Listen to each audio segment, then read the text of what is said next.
parfois je me fais peur. Et qu'est-ce qu'on dit à 9h12? On dit bonjour Brigitte, Fanny, comment ça va ce matin? Bonjour Laurent, très bien. Aujourd'hui, c'est une journée un petit peu spéciale, une journée mondiale de lutte contre la fameuse maladie d'Alzheimer. On en parle de plus en plus de cette maladie, on parle des soins, des diagnostics, effectivement. Et aujourd'hui, vous allez nous parler de nouvelles techniques, j'allais dire, ou plutôt de nouvelles technologies qui sont au service, qu'il ne faut pas négliger, qui sont au service de ceux qui luttent contre la maladie.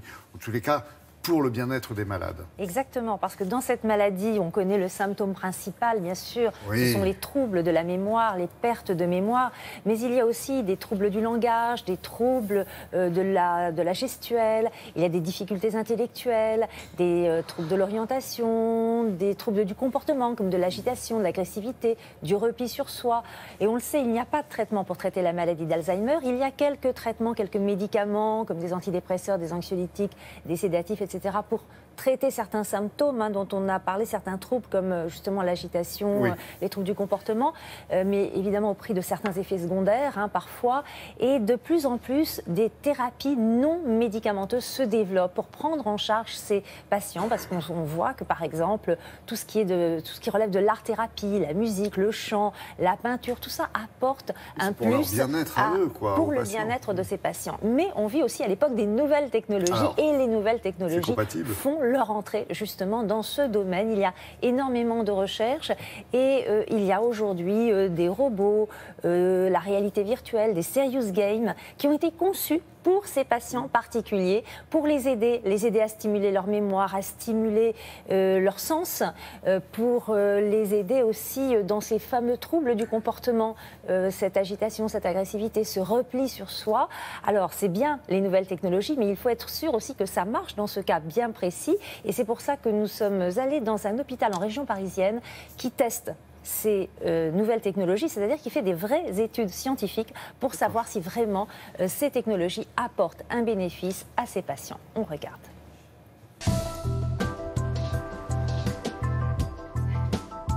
Parmi les nouvelles technologies, le robot Phoque fait partie de ces robots qu'on appelle les robots d'assistants sociaux.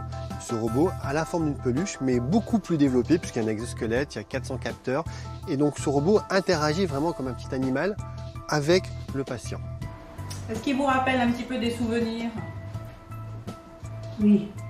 Il permet donc, avec ce côté réconfortant, apaisant, de lutter contre certains troubles du comportement comme l'anxiété, l'angoisse. Par moments aussi, il permet d'éveiller le monde extérieur. Donc, ce robot Phoque améliore la prise en charge et le quotidien de ces patients et de leur entourage. Dans ces nouvelles technologies, nous avons les exergames qui sont des jeux vidéo dans un objectif de rééducation physique pour les patients ayant la maladie d'Alzheimer pour limiter le risque de chute et de perte d'autonomie. Donc nous avons utilisé des capteurs avec un jeu de danse qui permettent une meilleure approche de l'activité physique car dans une classique séance de rééducation, en raison des troubles du comportement et de la compréhension, les patients ont du mal à suivre les consignes du rééducateur. Alors là, par le jeu et par la danse, ils arrivent à mieux suivre. Ainsi, notre éducateur a proposé un renforcement musculaire et limité la perte d'autonomie et le risque de chute. Le chariot sensoriel est un chariot avec différentes interfaces qui plongent le patient dans une expérience multisensorielle, le toucher, l'odorat, la vision, la musique. Il y a des colonnes de lumière, il y a des fils lumineux qu'on peut toucher, il y a des ventilateurs. Ainsi, ce chariot permet de recréer auprès du patient un environnement apaisant qui va permettre de diminuer certains symptômes comme l'anxiété, l'angoisse, l'agitation. Donc ce chariot est aussi une alternative à certains médicaments sédatifs.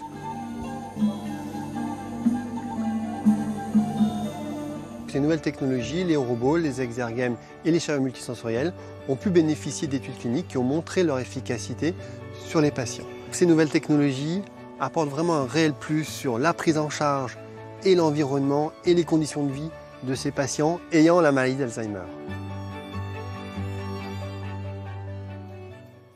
Oui, j'allais dire, il y a aussi de l'objet, ou plutôt de l'outil connecté. Effectivement, se sont développés ces dernières années plusieurs objets connectés, enfin des dizaines et des dizaines, mais parmi les plus utilisés, par exemple les bracelets connectés ou les montres GPS que le patient peut porter, qui sont reliés à des plateformes téléphoniques. Et quand le patient, par exemple, se perd, va plus loin qu'un périmètre qui était autorisé, eh bien la plateforme téléphonique peut avertir les familles. Donc ça enlève beaucoup d'inquiétudes aux familles.